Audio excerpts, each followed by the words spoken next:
Marvin Harrison Jr., Calais Campbell, and the Arizona Cardinals take on Jaxon Smith-Njigba, Sam Darnold, and the Seattle Seahawks from Lumen Field. We've got a good one, an NFC West showdown. When these two teams faced off on Thursday Night Football about a month ago, we had a classic on our hands until the kickoff short of the landing zone. Seattle gets a quick completion to JSN, and they kicked the game-winning field goal. Now, if it hadn't been from the call on JSN in that game late in the fourth quarter, it would have been an 18-point game. Instead, we had an Arizona team coming back into it. Obviously, some big news that Kyler Murray could be available for this game in a backup role, but Jacoby Brissett has been named the starting quarterback. This recording of the video is on a Tuesday night. I think it's of interesting note to this one that Jacoby Brissett played pretty dang well. 2 touchdowns, 261 yards. He also looked good against the Green Bay Packers a couple of weeks ago, a game that Arizona probably should have won that they sort of let slip away from them.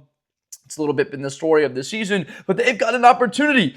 Everyone's just going with the Seahawks in this game, saying that Seattle has every single reason to win this game. Better defensive line, the weapons on offense. I'm going to give a rebuttal to that. If Marvin Harrison Jr. plays the way that he has as of late, then Arizona's got, without a doubt, a great chance to win this football game. 7 catches, 96 yards, and a touchdown for fantasy owners. They were like, thank you, Marv, for getting it done for me in this game against Dallas. Look, that's against a Dallas defense that has been pretty horrid overall on the season, thanks to some moves that they've made. It's interesting they now add Quinnen Williams to that squad. But against the Seattle secondary, it's going to be tough. I think this is more of the Trey McBride day, to be honest, than the Marv day, because Devin Witherspoon, Reek Woolen, Emin Wari, we're now looking at what could be the best secondary in the NFL. Remember, Devin Witherspoon, the 5th overall pick out of Illinois. This kid comes down and hits people. I'm fired up to see a little Big Ten action between Marv and Devin. These are two of the types of players that rely a lot on their size, their physicality. I've only seen Devin play once. It was against Northwestern a couple of years ago, and he was one of the stars of this game. I think he wore number 30, if I'm not mistaken, in college. He's the type of or 31, can't remember. He was in the 30s somewhere. But Devin is the type of guy, when you add him to that Seattle lineup, he can come down and hit.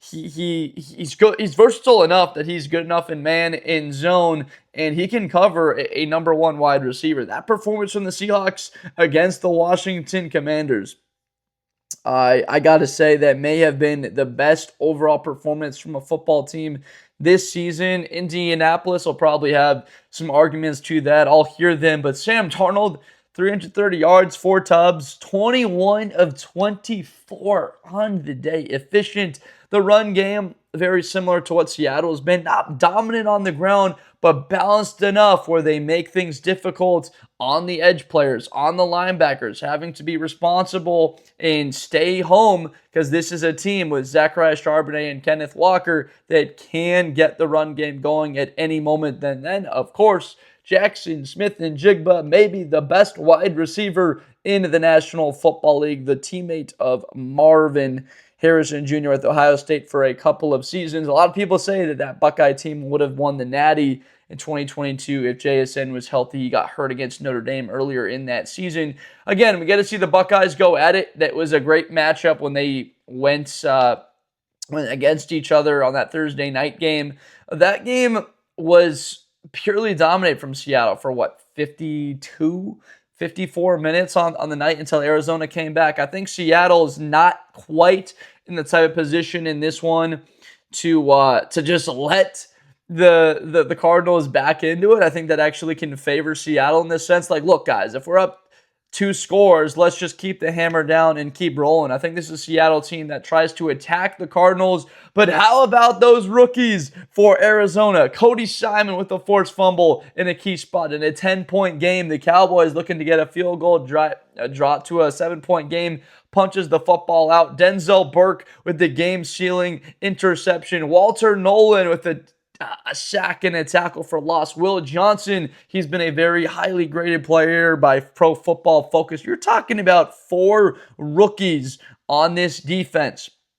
And then of course there's Jordan Birch, who he was a 3rd-round rookie for this Arizona team. If he can come alive for Arizona and be a guy that's on the field and available for the Cardinals, he's a guy that I'm really excited about out of Oregon. This Arizona rookie squad isn't so dissimilar to what Seattle has cooking here. You're looking at an Arizona team that I believe can actually limit Seattle. All of those players that I just mentioned, they've got backgrounds in going up against some pretty dang good talents in there in the Big Ten for the most of them. Nolan there, he had some good competition with Ole Miss in the Southeast Conference and producing really highly as a defensive tackle. You're talking about the former #1 recruit in all of high school back in, 2020, heading into his college football career. So Walter Nolan, this is a talented player that when healthy, he's got an ability, even as a youngster, to wreck a football game. I really am going to come out here and say, believing that Seattle going to anything else besides the balanced style attack where they try and run the football 28 times and throw the ball 28 times, I'm not going to come out here and say that. I think they stay balanced and they go with their typical game script, looking to get Sam Darnold efficient completions, 3rd down, getting the ball to JSN. They haven't quite missed Cooper Kupp in that game where he was hurt, or throughout the season when he hasn't been available, hasn't really been a big factor. A guy like Cody White with a touchdown, Torrey Horton from Colorado State, 50 yards and 2 touchdowns on the day. Elijah Arroyo out of Bowling Green, he's able to put himself, Miami. I'm thinking about the other kid, Elijah Arroyo out of Miami. He put himself in good positions to succeed. This is an NFC West matchup that still has implications. Seattle's looking to really keep pace with the Rams. They play them next week, and the Rams are playing the 49ers. So you're seeing a lot of this action between the NFC West, and you're going to figure out a lot. It's a must-win game for Arizona. They were right there on the brink. They've sort of taken themselves off the mat. If they want any shot to compete in the NFC West or for a playoff spot, you can't be falling to 3-6. 3-6 is not a record that you can bounce back from, really, to make a run, to make the postseason. So this is a game they have to win. They're in a spot where they're happy to be, that they have a chance to win a game against a tough opponent, to be out there playing and not being 2-6 and right in that wave of negativity. If it comes down to a tight manner, I'm going to go with the Seattle Seahawks. I've got a little bit more confidence in Sam Darnold in operating this offense than Jacoby Brissett, although he has played some of the better football, honestly, than you've seen in his entire career. Look, this Seattle offense, 29 points a game. That's 5th best in the league. Yards a game, they're 10th in yards. Time of possession's been interesting because they're actually bottom 5 in the league in time of possession, and the Cardinals are actually top 5. They're number 5 in the league with 32 minutes a game. They possess the football. This is an interesting statistic to look at here. Again, with Seattle marching up and down the field, explosive plays. It figures to be somewhat of an edge. Arizona, I believe, strategically in this matchup, it will be try and run the football. Amari DiMercado, they gave Knight, 9 carries in that game against the Cowboys. Good success on the ground for them, a bit more for DiMercado. Him and Jonathan Gannon, they had a nice moment where DiMercado went down, in a sense, to try and seal that game. But 4 yards a carry, 120 yards, not such a bad day at the office for them.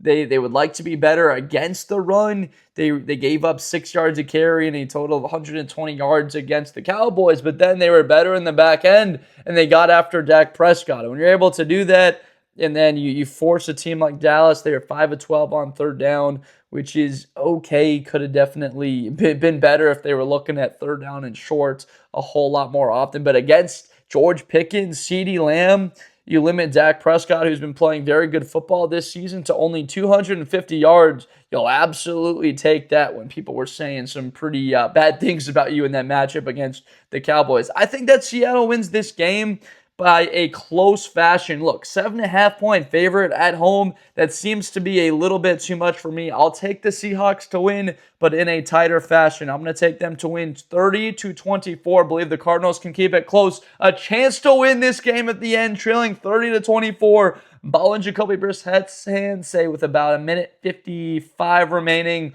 with a chance to go down and get a game-winning touchdown, and they aren't able to do it because that Seattle Seahawks defense will stand tall. Again, this is a Seattle team that is what? What are they on defense? Top 5 in the league. They've got 9 interceptions. That's 4th in the NFL. Arizona hasn't been quite as opportunistic taking the ball away. But what's been Seattle's strength? It has been those sacks. 27 sacks on the season, 3rd best in the league. So they've been taking the ball away.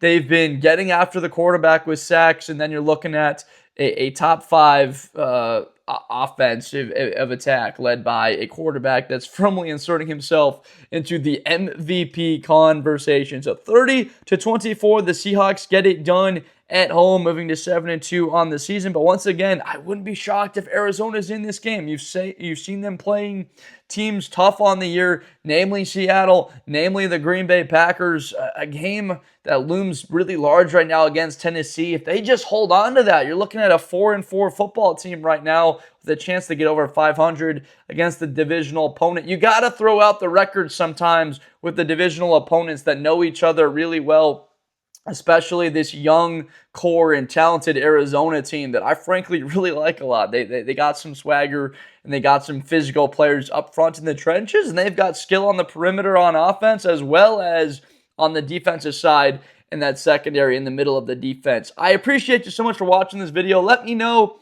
if I'm a little bit too high on Seattle in this football game. JSN versus Will Johnson or JSN versus Denzel Burke. Getting to see a couple of those matchups. That'll be a little bit of fun here as this one plays out. I love hearing from you guys. That's one of the best parts about this. One of my favorite things is engaging, getting down there in the comments once or twice a week and talking it through with everybody and seeing what you guys have to say. A lot of positives. Sometimes it's critiques, it's criticism, it's dumping cold water on my predictions. But hey, I mean, so far on the season, frankly, it's not been the easiest season to predict. There's been a whole lot of wild cards. So that's to say, thank you so much for watching. If you have not already, please subscribe for more Blitz with Blender content. I'm Josh Blender. We make NFL and college content throughout the season, getting you ready for all things college and NFL football. Thank you so much for watching, and I'll see you next time.